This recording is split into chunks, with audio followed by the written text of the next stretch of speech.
Pernikahan kami sempurna, sampai aku menemukan foto wanita lain di dompetnya. Dan yang lebih mengejutkan, wanita itu adalah sahabatku sendiri.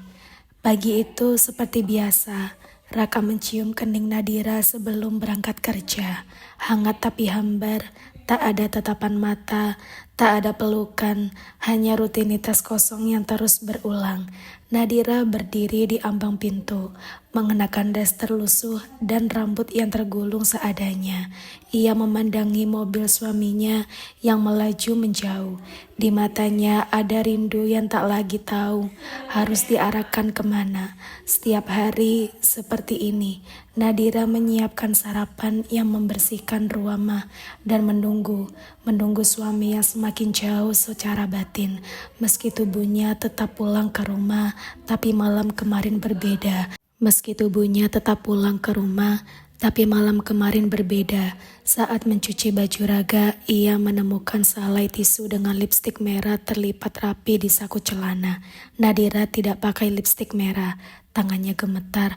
Untuk pertama kalinya hatinya tak hanya sepi, tapi mulai hancur. Nadira duduk di pojok kamar, menatap tisu berbekas lipstik merah itu. Jantungnya berdetak tak beraturan.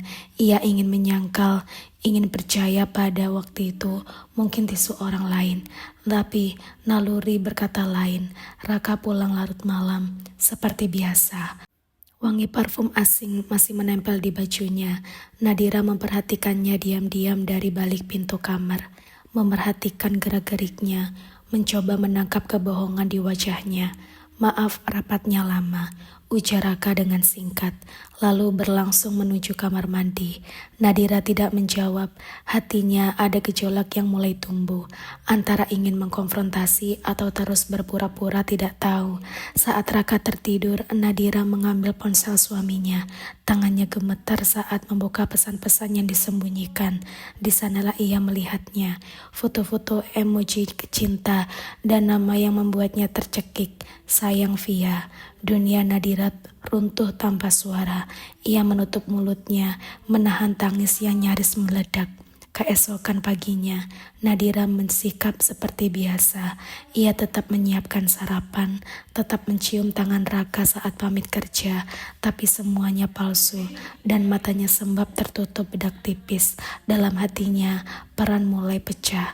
Ia ingin marah, ingin menuntut penjelasan, tapi suaranya tertahan. Ia takut kehilangan, sekaligus takut menghadapi kenyataan sepenuhnya. Di dalam dirinya ada dua suara bertarung. Satu berkata, tegur dia sekarang, jangan biarkan kau diinjak. Sementara suara lain berkata, tunggu, mungkin ada alasan di balik semua ini. Sepanjang hari Nadira termenung. Ia menatap foto pernikahannya di ruang tamu. Dulu mereka tertawa di bawah payung cinta. Kini payung itu robek tanpa ampun. Di sore yang sunyi, Nadira mulai menulis surat. Bukan surat perpisahan, tapi surat luka. Tempat ia tumpahkan semua perasaan yang tak sanggup ia ucapkan. Dan besok ia bertekad akan bertanya langsung pada Raka, siap atau tidak. Malam harinya, saat Raka baru saja menggantung jasnya untuk duduk di sofa, Nadira datang menghampiri dengan wajah tenang namun penuh luka. Ia menggenggam surat yang tadi ditulisnya, tapi tidak langsung diberikan. Raka, ucap Nadira dengan pelan, aku mau tanya sesuatu. Tolong jawab dengan jujur. Raka menoleh sedikit terkejut. Apa? Siapa Via? Sejenak waktu seakan berhenti. Raka diam, wajahnya menegang. Nadira menatapnya tanpa berkedip, menanti jawaban dari bibir siapa pria yang telah mengikat janji suci bersamanya. Raka berdiri, lalu membuang nafas panjang. Itu cuma rekan kerja. Kamu salah paham. Nadira mengangguk pelan, meski hatinya tahu itu dusta. Ia tidak butuh pengakuan, ia hanya ingin tahu apakah Raka masih menghargainya, cuma untuk tidak terus berbohong. Malam itu, Nadira tidur dengan mata terbuka, dan surat itu tetap ada di tangannya. Belum sempat ia berikan. Pagi harinya, Raka bangun lebih dulu dari biasanya. Saat ia menuju meja makan, matanya menangkap secari kertas tertata rapi di samping kopi hangat. Suara yang Nadira tulis semalam. Dengan ragu, ia duduk dan membacanya. Tulisan tangan Nadira begitu rapi, tapi penuh luka. Isinya bukan kemarahan, melainkan kekecewaan yang mendalam. Aku tidak marah, Raka, tapi aku lelah dicintai dengan setengah hati. Jika dia membuatmu lebih hidup, maka aku siap melepas. Meski aku mati setiap hari karenanya. Raka terdiam lama. Nadira hanya berdiri di balik pintu, mendengarkan keheningan yang tercipta selama suaminya selesai membaca. Untuk pertama kalinya, Raka sadar betapa kosongnya rumah yang dulu ia anggap lengkap. Tapi apakah kesadarannya datang terlambat? Nadira telah berlalu, terluka dalam diam. Dan luka itu mungkin tak bisa ditambal hanya dengan penyesalan. Hari itu, setelah membaca surat Nadira, Raka keluar lebih awal. Tapi bukan ke kantor, ia menuju sebuah apartemen di pusat kota. Tempat Via tinggal. Via membukakan pintu dengan senyum manja, tapi Raka tak membalas senyuman. Ia hanya berdiri di ambang, menatap perempuan yang selama ini ia sembunyikan. Kita harus berhenti, ucap Raka dengan datar. Via mengerutkan kening. Kenapa? Bukankah kamu bilang sudah tak cinta lagi sama istrimu? Aku memang lupa caranya mencintai Nadira, tapi itu bukan alasan untuk menghancurkannya, jawab Raka dengan lirih. Via tertawa sinis. Jadi sekarang kamu kembali jadi suami yang baik? Tidak, aku hanya ingin memperbaiki luka yang aku buat sebelum semuanya benar-benar terlambat. Raka pergi meninggalkan Via yang terpaku di ambang pintu. Dan untuk pertama kalinya ia pulang dengan hati kacau, tapi niat yang jelas. Raka tiba di rumah menjelang maghrib. Langit sudah mulai gelap, tapi lampu di dalam rumah belum dinyalakan. Suasana sepi, hanya terdengar detik jam dinding yang terus berdetak. Di ruang tamu, Nadira duduk sendirian. Matanya sembab, tapi tak lagi menangis. Ia hanya menatap kosong ke arah jendela. Raka berjalan pelan, lalu duduk di sampingnya.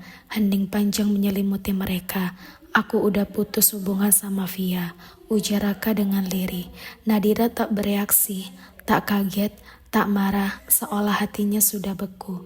Aku gak minta dimaafkan, lanjut Raka, tapi aku ingin berubah. Kalau kamu masih mau aku di sini. Nadira menoleh, menatap suaminya dalam-dalam. Aku gak butuh janji, Rak. Aku butuh bukti dan waktu. Untuk pertama kalinya, Raka merasakan betapa mahalnya kepercayaan yang pernah ia buang. Hari-hari berlalu dan Raka berusaha memperbaiki dirinya. Ia pulang lebih awal, membantu Nadira di dapur, bahkan mulai mengajak bicara hal-hal kecil yang dulu ia anggap sepele. Tapi luka di hati Nadira tidak sembuh secepat itu. Setiap kali Raka tertawa, ia masih bertanya-tanya, apakah dulu ia juga tertawa seperti itu bersama Via? Setiap kali ponsel Raka berbunyi, hatinya tetap mencelos. Namun Nadira tidak lagi menangis. Ia belajar menerima bahwa proses memaafkan bukanlah tentang melupakan, tapi tentang memberi kesempatan pada luka untuk sembuh. Perlahan, tanpa dipaksa, suatu malam saat mereka duduk berdampingan menonton televisi, Raka menggenggam tangan Nadira. Ia tidak berkata apa-apa, dan Nadira meski belum sepenuhnya tenang, tidak menarik tangannya lagi. Di dalam diam, mereka berdua tahu, ini bukan akhir, tapi awal yang baru yang tak akan pernah mudah. Beberapa minggu setelahnya, sebuah pesan tak terduga saat ponsel Nadira dari nomor tak dikenal. Kamu pikir dia benar-benar berubah? Dia masih sering menghubungiku. Jangan bodoh Nadira. Pesan itu membuat darah Nadira dingin. Ia menatap layar ponsel lama sekali sebelum akhirnya menghapus pesan itu tanpa membalas. Malamnya ia duduk diam menatap wajah Raka yang tertidur di sebelahnya.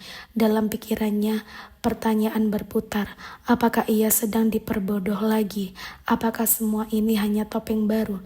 Tapi kemudian Nadira menarik nafas panjang. Ia sadar, kepercayaan bukan hanya soal siapa yang bersalah, tapi juga soal siapa yang mau mencoba lagi. Ia tidak akan mudah percaya, tapi ia juga tidak akan membiarkan masa lalunya memenjarakan masa depan. Di balik luka, Nadira masih menyimpan keberanian untuk memilih dan bertahan. Pagi itu untuk pertama kalinya setelah sekian lama, Nadira menyiapkan sarapan sambil bersenandung pelan. Di meja makan, Raka duduk menunggu, tidak lagi sibuk dengan ponsel seperti dulu. Mereka makan dalam diam yang hangat, tak banyak kata, tapi pandangan mereka mulai jujur, tak lagi penuh curiga.